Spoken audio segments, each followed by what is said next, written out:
तो उसी समय कलयुग बोला सुनो परिषद से पहला गुण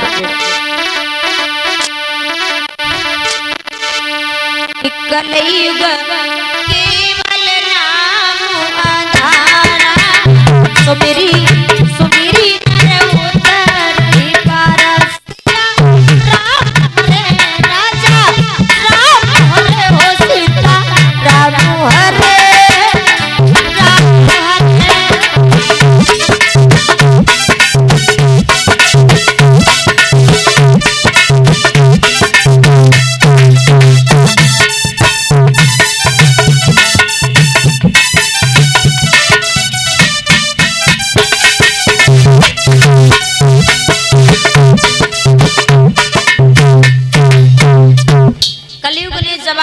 महाराज पहला गुण सुनो, क्योंकि सतयुग त्रेता युग द्वापर युग में संत महात्मा लोग हजारों करोड़ों वर्षों तक तपस्या करते रह जाते थे, लेकिन भगवान के दर्शन नहीं होते थे। लेकिन मेरे युग में जवाब दिया कलयुग केवल नाम उधारा और सुमिरी सुमिरी नर उतर ही पारा। कलयुग में जो भी एक बार सच्चे दिल से भगवान का नाम लेगा, जो सच्चे दिल से एक बार नाम लेगा तो उसका बेड़ा पार हो जाएगा। जवाब दिया ये तो तुम्हारे पास में बहुत अच्छा गुण है, और कोई गुण है? जवाब दिया हाँ महाराज एक और गुण बचा है। बोले बता। बोले सुनो, सतयुग त्रेता युग द्वापर युग की बात है कि सतयुग त्रेता में सोच लिया तो मनीषा पाप कहाता था, लेकिन मेरे यहाँ किए बिना पाप नहीं नजर में आता है। महाराज सतयुग त्रेता युग द्वापर युग की बात है। अगर आपने अपने दिल में अगर विचार कर लिया, सोच लिया कि आज इनके घर में चोरी करेंगे, चोरी करो या न करो तो पाप लग जाता। यानी अगर आपने किसी बहन बेटी की तरफ देख करके गलत भावना से सोच लिया जाता था तब भी पाप लग जाता था। लेकिन कलयुग कहने लगा महाराज अगर मेरे युग में जब तक करोगे नहीं तब तक पाप लगने वाला नहीं है। तो परीक्षित महाराज कहने लगे अरे तुम्हारे पास ये तो बहुत अच्छे अच्छे गुण हैं, तो सुनो हम तुम्हें रहने के लिए स्थान बता रहे हैं, आप कहाँ रह सकते हो? जवाब दिया कहाँ रह सकते हैं? तो सुनो कि जहाँ पर जुआ होता हो, कि जिस जगह जुए बाजी होगी झूठी गपोड़ियाँ चलती हो, और बेस्याएं जहाँ निवासनी हो मैं की प्यालियाँ छलकती हो। जवाब दिया है महाराज जहाँ पर जुआ होता हो वहाँ रह सकते हो, झूठी कपड़ियाँ मतलब जहाँ पर झूठी बातचीत चल रही हो वहाँ रह सकते हो, जहाँ पर बेस्याएं नाच गान कर रही हो वहाँ रह सकते हो। और परीक्षित महाराज जुआ खेलने से क्या होता है भैया? कि है जुआ खेली ना महापाप और संताप बड़ा हो जाता है।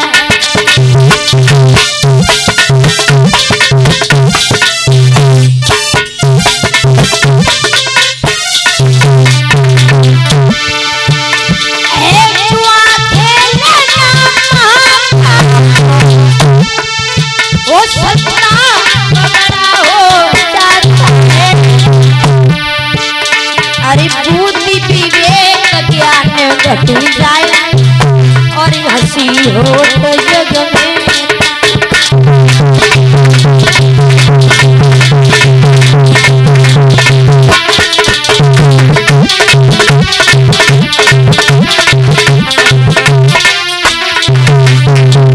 और बताया महाराज जुआ खेलने से 3 चीजें नष्ट होती हैं, बुद्धि विवेक और ज्ञान।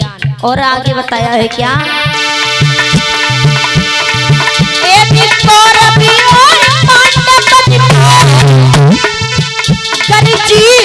जुआ नहीं होगा तो महाप्रलय महाभारत आपस में नहीं हुआ हो।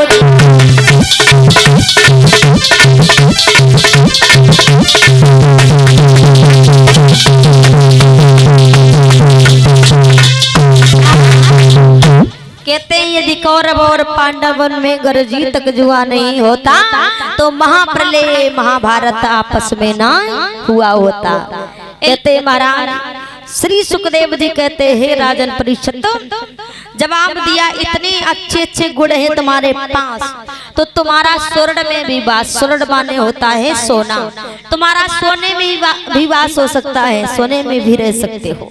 जैसे ये कहकर के सर झुकाया तो महाराज परीक्षित अपने ऊपर सर के ऊपर सोने का मुकुट लगाए थे। कलयुग ने क्या किया, कलयुग उनके मुकुट पर सवार हो गए। जब कलयुग उनके मुकुट पर सवार हुए, सर पे सवार हो गए तो महाराज परीक्षित अपने घर जा रहे हैं तो रास्ते में एक लोमन ऋषि महात्मा भगवान का भजन कर रहे बैठे। तो परीक्षित जी ने देखा, दिल में विचार करने लगे, अरे एक ऐसा महात्मा है इसने मेरे आने की कोई खबर नहीं की, अपनी आंखों को बंद करके बैठ गया। उन्हें नहीं ज्ञात भगवान का भजन कर रहे हैं। तो उसी समय वहीं पर एक मरा हुआ सर्प पड़ा था। तो परीक्षित महाराज ने उस सर्प को उठाया और क्या किया भैया, आर मरे हुए उस सर्प को भैया भूपन लौटो।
में बताया है मेरे भैया, परीक्षित जी ने जो मरा हुआ सर्प पड़ा था उस सर्प को उठाया और लोमन ऋषि के गले में डाल दिया।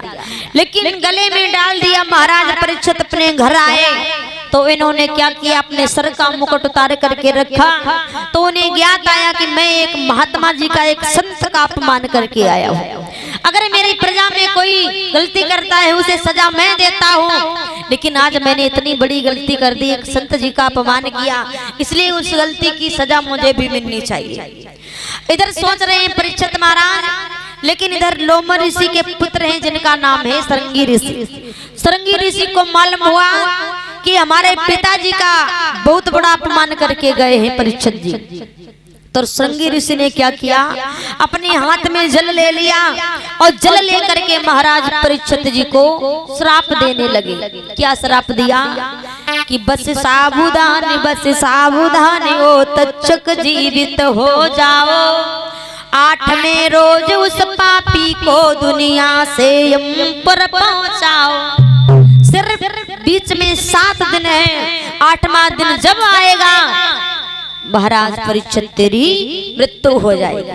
ये श्राप दे दिया हाथ में जल लेकर के, और श्राप देने के बाद अपने पिताजी के पास आए, कहने लगे पिताजी तो भगवान के भजन में ध्यान में लीन है। बोले रे पिताजी, एकदम से आंखें खुली, जवाब दिया हाँ बेटा।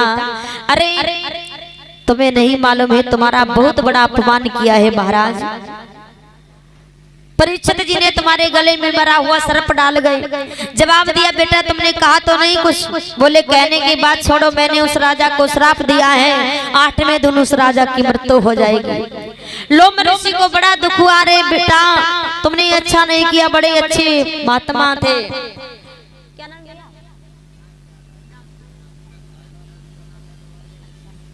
और 51 रुपए रामकिशोर डॉक्टर भैया जी की ओर से भगवान के चरणों में दान किए हैं। भगवान सदैव सुख शांति ना करे, दौलत से भंडार बता रहे, इसे इनका हाथ धर्म की ओर बढ़ता रहे, कामना करती हूँ सदैव भगवान अच्छा करते रहे। बोली गोविंद भगवान की, बोलो वृंदावन बिहारी लाल की। आज उसी समय मेरे भैया जब लोमन ऋषि महात्मा ने समझाया बेटा तुमने अच्छा नहीं किया, श्राप दे दिया, तो एक काम करो उन महाराज जी को जो है खबर भेज दो, 7 दिन में जो भगवान का कुछ गुणगान करेंगे तो उनका उद्धार हो जाएगा, कल्याण हो जाएगा। तो मेरे भैया परीक्षित महाराज जी को खबर भेजी गई, तो महाराज परीक्षित ने क्या किया, योग्य भेष धारण किया, अपने पुत्र जन्मेजय को राजा बनाया और वहां से चल दिए हैं, रास्ते में जा रहे हैं, हरिहर क्षेत्र की तरफ जा रहे हैं महाराज परीक्षित घर परिवार को छोड़ करके। अब महाराज परीक्षित जी को जो है सुखदेव जी कथा सुनाएंगे, लेकिन पहले सुखदेव जी का जन्म होगा और उसके बाद में सुखदेव जी कथा सुनाएंगे। तो आइए देखते हैं श्री सुखदेव जी के जो है कैसे जन्म हुआ था। कि एक समय की बात, कैलाश पर्वत पर मैया पार्वती अकेली बैठी हुई। जब पार्वती मैया अकेली बैठी थी तो देव ऋषि नारद ने विचार किया कि भोले बाबा और पार्वती को कबो लड़ाई झगड़ा नहीं होती, ऐसा करो जाए इनकी लड़ाई करवाई जाए। अब इनको नारद जी को काम है, जहाँ बात बनी होती वहां बिगाड़ देते, जहाँ बिगड़ी होती वहां बना देते। अब नारद जी कैलाश पर्वत पर चले तो मैया पार्वती जी अकेली बैठी। तो मैया पार्वती ने देखा नारद जी आए तो नारद जी को बिठा लिया। तो उसी समय नारद पूछने लगे मैया मुझे एक बात बताओ, क्या कि भोले बाबा तुम्हें कितना प्रेम करते? तो मैया पार्वती कान लगी लला हमारे स्वामी हमें तो बहुत प्रेम करते हैं। तो नारद पूछने लगे मैया उनके गले में जो मुंडन की माला पड़ी है तुमने पूछा है किसकी है? अब पार्वती कान लगी लला जवाब तुमने कबो ना पूछी जो इनके गले में मुंडन की माला पड़ी है किन की है? जवाब दिया अच्छा अगर अब की जो भोले बाबा आए अगर तुम्हें प्रेम करते हो तो जब बात जरूर बताए दे। अब नारद इतना कह करके वहां से चले गए। जब नारद चले गए तो भोले बाबा आए। जब भोले बाबा आए तो मैया पार्वती कान लगी स्वामी एक बात हमें बताओ तुम हमें कितना प्रेम करते हो? अब भोले बाबा कान लगे पार्वती हम तो तुम्हें बहुत प्रेम करते हैं। तो पार्वती बोली स्वामी तुम्हारे गले में मुंडन की माला पड़ी है किन की है? भोले बाबा कहने लगे सुनो हम तुम्हें इतना प्रेम करते हैं, इतना प्रेम करते हैं, जितनी बार तुम्हारी मृत्यु हो गई हमने तुम्हारे सीसन को काट के मुंडन की माला बनाए पहन ले, इतना प्रेम करते हैं। तो पार्वती ने जवाब दिया स्वामी हम इतनी बार मर चुके हैं जो तुमने हमारे मुंडन की माला बना के पहन ले, तुम एक दाऊ नहीं मरे। भोले बाबा से कही कि हम इतनी बार मर चुके हैं जो तुमने हमारे मुंडन की माला बना के पहन ली, तुम एक दाव नहीं मरे। तो भोले बाबा बोले नहीं मरे। क्यों नहीं मरे? क्योंकि हम अमर कथा जानते हैं, अमर कथा। तो पार्वती मैया कहती है स्वामी हमें भी अमर कथा सुना दो। तो भोले बाबा बोले तुम्हारे भाग्य में अमर कथा नहीं है, तुम मत सुनो। लेकिन पार्वती मैया हट कर गई। कहा जाता है राज हट, बाल हट, त्रिया हट, ये तीनों हट जो हैं बड़े ही विलक्षण होते हैं। अब हट कर गई मैया पार्वती। तो उसी समय भोले बाबा कहने लगे अगर नहीं मानती हो तो चलो। भोले बाबा कैलाश पर्वत पर जब एकांत जगह सुनसान जगह पर लेकर के गए, जब भोले बाबा इतनी तेजी से वहां पहुंचे तो पशु पक्षी कुछ नहीं नजर में आ रहे, सब लोग भाग गए। डमरू को बजाया तो सब भाग जाते हैं जीव जंतु पशु पक्षी। तो बागांबर को बिछा लिया, भोले बाबा बैठ गए।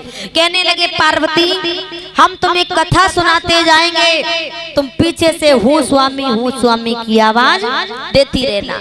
बोली ठीक है। तो भोले बाबा कथा सुनाने के लिए बैठ गए। तो पार्वती बोली महाराज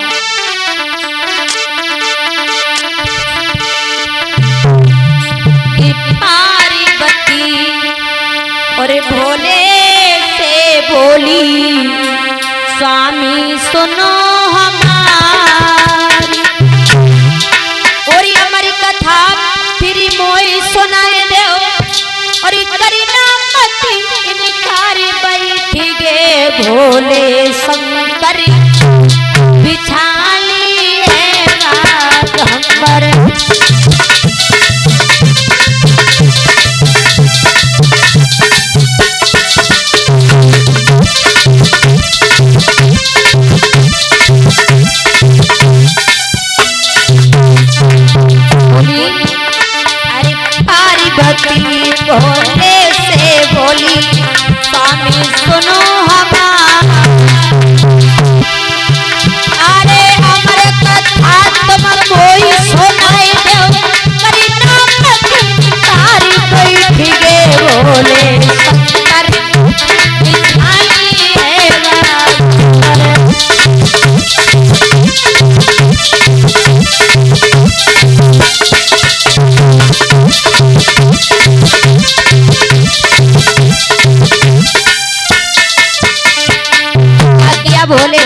भैया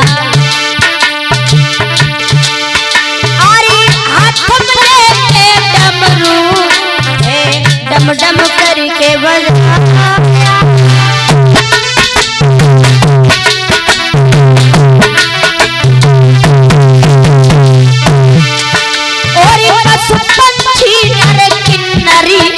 अरे उन्हें को तुरंत भगाया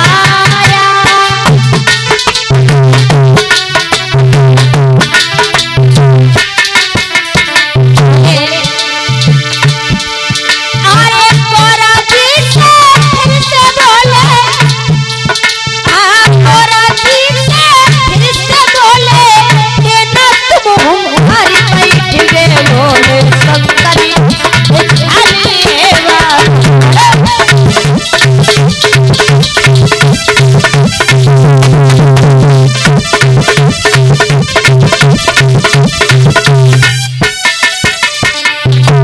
कथा सुनाने के लिए बैठ गए और जवाब दिया हम तुम्हें कथा सुनाते जाएंगे, तुम हो स्वामी की आवाज देती रहना। जवाब दिया ठीक है। कथा सुनाने लगे, कुछ देर तक कथा सुनती रही मैया सती, लेकिन हुआ क्या भैया, अरे हमारी कथा को सुन की निद्रा पार्वती को आई।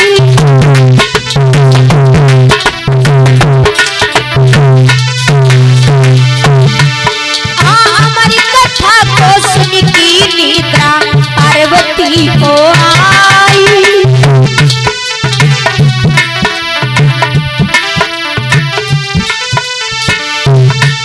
अरे पार्वती अब सोई गई, अरे पार्वती तो सोई गई, अब कौन हमारी जाने नहीं पाए शंकर खाली है बात।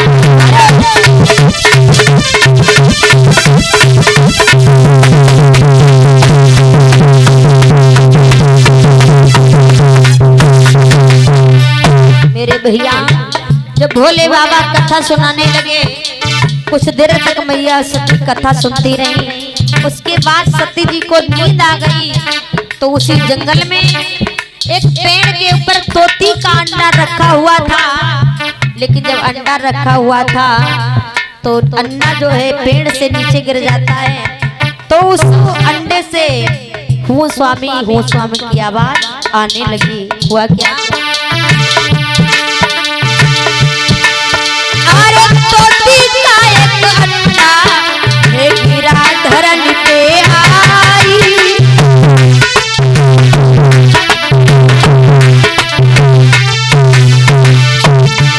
और हमारी कथा को सुन की वो वारी वारी हर्षाई।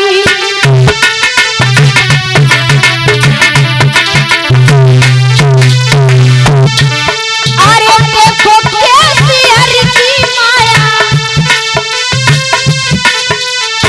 देखो कैसी प्रभु की माया, रूबी के समझाई कथा सब कही गई शंकर बिछाई है बात।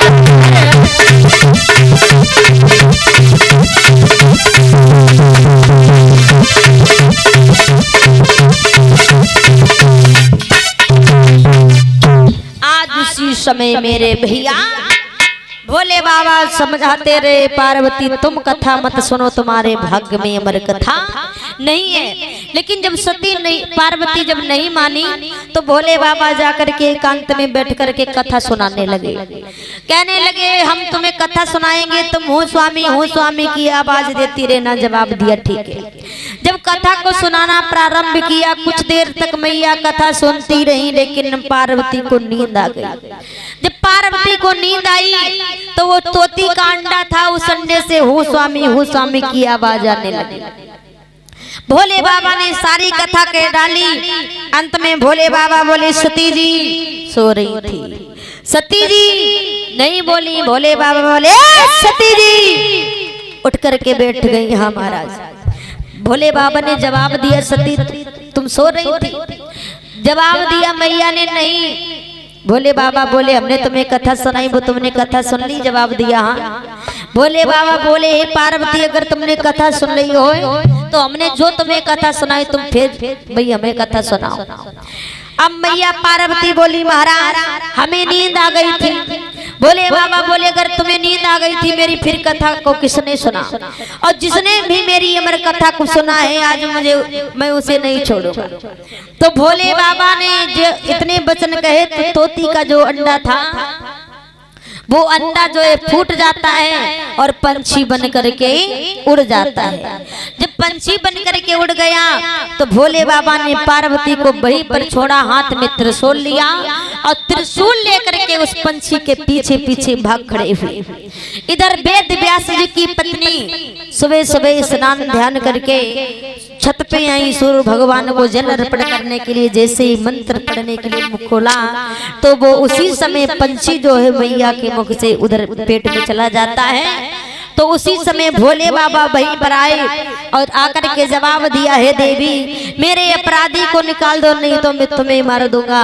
तो उसी समय वहां पर वेद व्यास से आए सभी लोग आए, आकर के जवाब दिया है भोले बाबा से हे प्रभु आप तो जानबूझ करके अज्ञान बन रहे हो। क्यों?